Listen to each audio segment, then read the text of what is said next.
Hola, nuevamente aquí, profesor Enrique Rijos. Estamos hablando en el módulo 2, este tópico de Ethernet, que ya estamos prácticamente finalizándolo. Vamos a hablar un poco ahora sobre los tipos de cable y esas velocidades y ese tipo de cosas establecidas por el estándar 802.3, que es importante que conozcas porque esto es muy determinante en una red. Las redes Ethernet han tenido verdaderamente una gran evolución.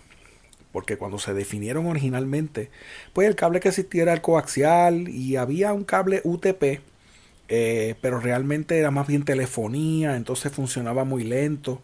Así que realmente pues estas primeras definiciones de lo que era el Ethernet se basaron en cable coaxial y en topologías pues bastante antiguas, ¿no? Vamos a verlas pues un poquito más en detalle. El primero que se estableció fue el 10BASE-T. Esta numeración que se utiliza por lo regular lo que establece es la velocidad y la T, que significa twisted, o F cuando es fibra óptica. Básicamente estos primeros cables comenzaron con los cables de 10 megabits y se llamaban los 10BASE-T. Esos cables pues básicamente un cable UTP como el que hemos visto y como el que tenemos hoy en nuestra casa, pero la fabricación de este cable solo permitía velocidades de hasta 10 megabits. Más allá de eso, pues podía tener problemas. Si también se extendía más de 330 pies, tenía básicamente las mismas limitaciones que el coaxial en ese aspecto, pero la velocidad pues funcionaba a 10 megabits. Luego vino un estándar un poco mejor, que ya pues el que se ha establecido, que todavía hoy está funcionando, que es el 100BASE-T, que no es otra cosa que un cable sigue siendo el mismo cable UTP, pero una fabricación distinta, y permite hasta una velocidad de 100 megabits.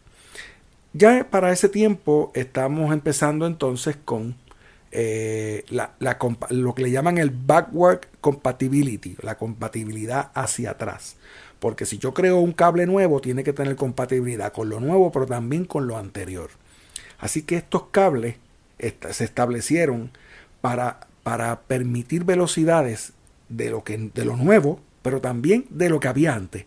Por eso es que usted ve por ahí cables 10-100, que dice 10/100.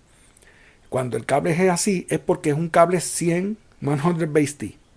Pero tiene la capacidad también de funcionar a 10 megabits si es que el equipo al que se va a conectar funciona a 10. Yo quiero establecer algo bien claro aquí.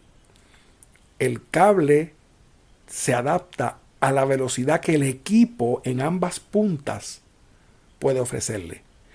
No es el cable quien va más rápido, es el equipo en ambos lados lo que permite que la velocidad sea superior. ¿Está bien? El cable tiene unas limitaciones, pero realmente porque yo uso un cable 100BASE-T en una red que sus equipos sean 10, no va a funcionar a 100, porque el equipo que está a ambas puntas del cable es de 10 megabits. Así que el cable se adapta y funciona a 10 megabits, aunque él tiene la capacidad de llegar a 100 megabits. Para ese tiempo llega entonces la fibra óptica como medio de comunicación. La fibra óptica tiene una característica muy peculiar, la hemos hablado en el pasado. Ya la fibra óptica no es un cable que tiene unas limitaciones de velocidad como el caso del UTP. La fibra óptica tiene la misma capacidad de transmisión de toda clase de velocidad y quien va a determinar esa velocidad es el equipo que está en ambas puntas. Aunque la fibra funciona a 100 megabits, si el equipo que yo pongo en ambos lugares supera esa velocidad, él va a funcionar a la velocidad a la que esos equipos funcionen. La fibra es distinta al cable UTP, porque no tiene una resistencia y no tiene unas limitaciones. En el caso de la fibra no hay limitaciones de velocidad, porque el haz de luz pasa directamente y no crea ningún tipo de problema de velocidad. Así que si yo tengo una fibra 100BASE-F, que es la F de fibra óptica, estoy estableciendo que esta fibra óptica puede funcionar en 100, pero también si el equipo terminal funciona a 1000 megabits por segundo, ella va a funcionar a 1000 megabits porque la fibra funciona a la velocidad que el equipo terminal funcione. Y obviamente va a funcionar a 100 y va a funcionar a 10. ¿Ok? Lo que hace tal vez diferente esto un poco puede ser la fabricación del cable. Tal vez el cable de 100 megabits que esté diseñado para 100 megabits pues puede tal vez una calidad inferior y el cable que funciona para 1000 tenga otros materiales, tal vez un poco más costoso, y por eso tal vez es más costoso. Pero realmente no estamos hablando de que el cable no funcione, el cable va a funcionar. Obviamente el cable de 1000, el 1000 base T, básicamente funciona pues a la velocidad de 1000 megabits por segundo. Hoy tenemos muchos de esos cables que funcionan a 1110. Lo dice claramente 1110, porque tiene backward compatibility con los anteriores. Hoy día ese es el cable que se utiliza básicamente en todas las redes que tenemos, incluso en nuestra casa tenemos ese tipo de cable hoy día. Y obviamente pues también viene fibra óptica para funcionar a 1000 megabits, compatible con equipos anteriores también. Esto también básicamente son estándares que ellos establecieron. Esto pues en realidad pues lo que quiero destacar con esto es que esto es numeración, significa eso. Si en algún momento estás instalando una red, es bien importante conocer a qué velocidad va a funcionar esta red. Y siempre debe mirarse al futuro. No porque la red sea, digamos, una red sencilla y vamos a ponerla a 100 megabits y después entonces en el futuro compran un equipo que tiene la capacidad de subir a 1000. Entonces, aunque el equipo suba a 1000, pues lamentablemente el cableado que se tiró pues viene diseñado para 100. Entonces trata de llegar a 1000, no llega. Entonces da muchos problemas. Así que mejor vamos a tirar 1000, porque realmente hoy 1000 cuesta lo mismo que 100. Así que vale la pena ir a algo tan bajo si podemos ir a lo máximo, y así nos evitamos el problema. Aunque funcionen en 100, si ponemos 1000 es mejor. Las velocidades de comunicación de datos en redes locales están sumamente altas, y de hecho estos números son más altos que estos números. El 10 Gigabase T, estamos hablando de un cable que funciona a 10 gigabits. Así que estamos hablando de una capacidad de comunicación sumamente alta, compatible hacia atrás con los de 1000, con los de 100 y con los de 10. Igualmente viene fibra óptica de esas mismas capacidades también. Vienen otras cosas como las categorías de los cables. Esto es bien importante establecerlo, porque las categorías de los cables establecen cuál va a ser su velocidad. La 3 es para telefonía solamente. Si es puramente teléfono, se usa la categoría 3, que es un cable de una fabricación barata y tiene 4 hilos por lo regular, que no es un cable UTP para redes, que tiene 8 hilos. Pero también vienen de 8 hilos. Categoría 3 realmente es para velocidades de 10 megabits o menos. Ya pues cuando hablamos de 100 megabits tenemos que irnos a la categoría 5, y vienen unas categorías adicionales como 5E, 6, 7, hay varias categorías, y según la categoría pues tiene la capacidad de funcionar a velocidades mayores. Hay otro estándar también que se ha establecido en el Ethernet, que se llama el PoE. PoE es algo muy famoso ahora, porque eso siempre ha estado, pero nunca se utilizaba. Ahora resulta que hay un buen uso para eso. Voy a explicar un poquito. El Power over Ethernet. Power over Ethernet significa, por ejemplo, en la conexión de un cable de Ethernet, un cable de red normal, un cable de LAN, los últimos dos hilos, el blanco brown y el brown, por lo regular no se utilizan. Están como en blanco. Pues ahora mismo hay muchos equipos que utilizan esos dos hilos para transmitir por ahí voltaje, de manera que el equipo prenda usando el voltaje. El switch posee un transformador que puede enviar corriente a través de eso, corriente eléctrica de voltaje, ¿verdad? No sé exactamente el voltaje, pero puede enviar voltaje por ahí para que el equipo prenda. El mejor ejemplo de esto lo vemos hoy día en muchas oficinas, que tenemos teléfonos que en lugar de estar conectados a un cuadro telefónico, a un sistema telefónico, como antes se compraba un sistema telefónico para la empresa, hoy día estos teléfonos se están comunicando directamente al panel donde conectan las computadoras de la red. ¿Qué significa eso? Que el teléfono se ha convertido ahora en un dispositivo más de la red, porque ahora usa un cable de 8 hilos que tiene un IP address, tiene una dirección y todo, tiene un MAC address y forma parte de la red, y sencillamente lo que se utiliza es como un teléfono. Y hoy día la mayoría de las organizaciones ya están adoptando esta nueva tecnología telefónica, porque permite Entre otras cosas, pues que mi teléfono funcione pues como un dispositivo de la red y evite yo tener que comprar un equipo completo de telefonía para la empresa.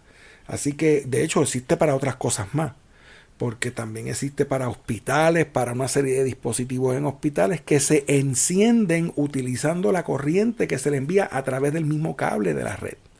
Así que obviamente pues esto es bastante más sofisticado.